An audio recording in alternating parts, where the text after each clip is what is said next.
সবজির যা দাম হয়েছে এভাবে একবার পেঁয়াজের সবজি বানিয়ে দেখো। গোটা পেঁয়াজ আমি খোসা ছাড়িয়ে নিয়েছি, তারপরে কিছু ক্যাপসিকামও লম্বা লম্বা করে ক্যাপসিকামগুলো কেটে রেখেছি। একটা জলের মধ্যে টমেটো, আদা, রসুন, তারপরে রয়েছে কাঁচা লঙ্কা, আর রয়েছে গোটা গরম মশলা, শুকনো লঙ্কা একসাথে আমি সেদ্ধ করে নিলাম মশলাগুলোকে। টমেটোর খোসা ছাড়িয়ে নিয়ে ঠান্ডা হলে বেটে নেবো, আর সেদ্ধ করা জলটা ফেলবো না, রান্নায় ব্যবহার করব। কড়াইতে তেলের মধ্যে গোটা পেঁয়াজ আর ওই ক্যাপসিকামটা দিয়ে দিলাম, পরিমাণ মতো হলুদ আর লবণ দিয়ে এগুলোকে ভালো করে হালকা ভেজে তুলে নেব। ভাজা হয়ে গেছে, তুলে নিলাম।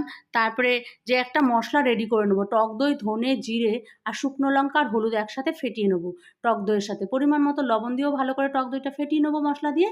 আর ওইদিকে কড়াইতে তেলের মধ্যে গোটা গরম মশলা ফোড়ন দিলাম। ফোড়নটা হয়ে যাওয়ার পরে যেই টক দইয়ের মিশ্রণটা আমি রেডি করে রেখেছি মশলা দিয়ে, সেটাকে দিয়ে দিলাম। তেল ছেড়ে গেলে এবার যেই মশলাটা সেদ্ধ করে রেখেছি ওটাকেও দিয়ে দিলাম।